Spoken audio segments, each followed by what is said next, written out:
เราต้องเอาศพไปฝัง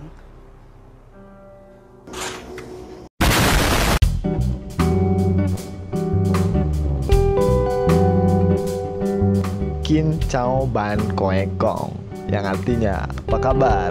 Kumaha namang tahun baru ke Majalengka. Tidak lupa pergi ke wisata. Jika suka video saya, jangan lupa like and subscribe-nya bro. Sebelum kalian menonton episode kedua ini, jangan lupa kalian tonton juga episode pertamanya. Link ada di deskripsi.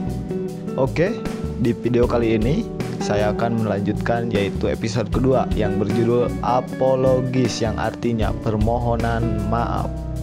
Oke, lanjut. Di episode kedua ini kita akan diperkenalkan dengan karakter yang pertama, Itim. Yang kedua, Theo. Dua orang ini yaitu adalah sahabat dekatnya Nano di kelas barunya.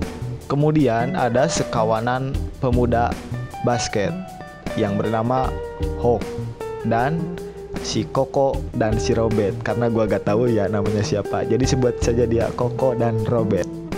Oke, lanjut. Adegan dibuka dengan karakter Nano yang berjalan di depan kelasnya, dan Nano pun dilihat oleh semua murid lelakinya, termasuk si Hawk.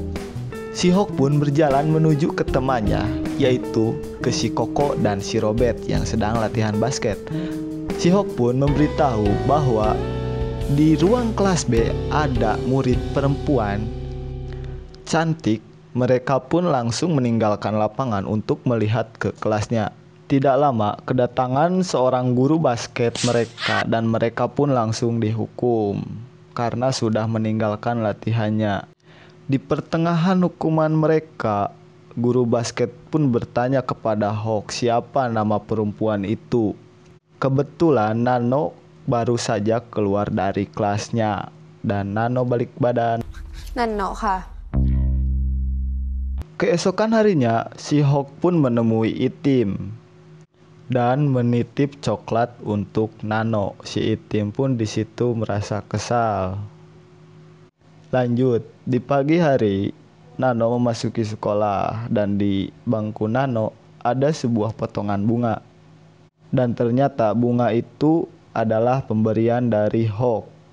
Dan Itim pun gibah tentang Nano. Hayo, siapa nih yang suka menggibah-gibah orang? Selesai belajar, kedatangan seorang murid laki-laki yang minta belajar matematika ke Theo. Padahal di situ laki-laki itu pengen melihat mukanya Nano lebih dekat. Theo pun di situ merasa kesal kepada Nano dan laki-laki itu. Theo pun keluar kelas dan menangis di toilet.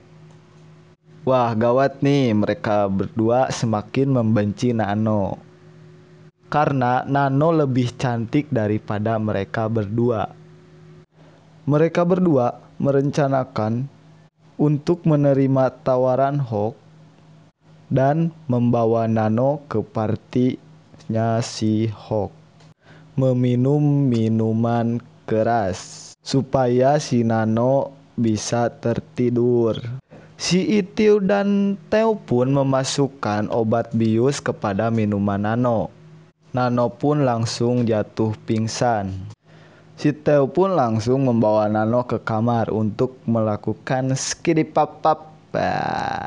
Di tengah melakukan skidipapap, Nano sadarkan diri. Nano pun langsung keluar kamar, tetapi pintu kamar ditahan oleh 4 orang yang tadi, termasuk si Itiu, si Koko, dan si Robert, si Theo. Dan si Hawk pun bergegas mengambil Nano dan langsung melakukan skidipapap tersebut. Di situ pun Nano tertawa, tetapi si Hawk mencekik Nano hingga tewas. Dan mereka pun langsung melihat keadaan si Hawk dan si Nano, tetapi Nano di situ sudah keadaan meninggal. Mereka pun berencana untuk menguburkan mayat Nano. Di tengah penguburan Nano, di situ Nano terlihat terbangun lagi. Si Koko pun mau menolong Nano, tetapi ditahan oleh si Hawk. Tetapi mereka berempat langsung menguburnya hidup-hidup. karena takut kalau Nano ditolong pasti akan melaporkan polisi. Keesokan harinya, Nano datang lagi ke sekolah dan mereka berdua pun merasa heran. Tetapi di sini Nano merasa biasa saja dan tidak tahu apa yang terjadi semalam. Selesai pulang sekolah, Hok dan teman-temannya mengumpul di rumah Hok karena mereka merasa aneh kenapa Nano tidak mati. Di tengah perbincangan mereka, tiba-tiba ada yang mengetuk pintu dan ternyata itu adalah Nano. Dan di situ Nano langsung masuk karena ponselnya ketinggalan di rumah si Hok. Dan di situ Nano memberikan rekaman semua kejadian tentang partinya yang di rumah si Hok. Mental mereka pun langsung hancur. Tidak ada pilihan lagi selain membunuh lagi Nano. Dan mereka pun langsung membunuh Nano dengan menekam bantal ke mukanya hingga Nano meninggal. Dan mereka pun langsung mengubur Nano. Tetapi di pertengahan penguburan Nano, ponsel Nano menyala. Dan si Hok pun rencana mau mengambil handphone si Nano. Tetapi pas si Hok mau mengambil handphone Nano, Nano terbangun lagi dan Nano tertawa. Si Hok pun langsung memukul Nano. Akan tetapi Nano muncul di mana-mana dan membuat mereka ketakutan. Mereka pun rencana mau masuk ke mobil, akan tetapi kuncinya dipegang oleh Nano. Si Hok pun langsung mengambil kuncinya dari Nano. Tetapi Nano mencipok si Hok. Mereka pun langsung kabur pakai mobilnya. Keesokan harinya Nano kembali lagi ke sekolah. Si Itiu dan Teo pun dibuat gila oleh teror Nano dan film pun selesai.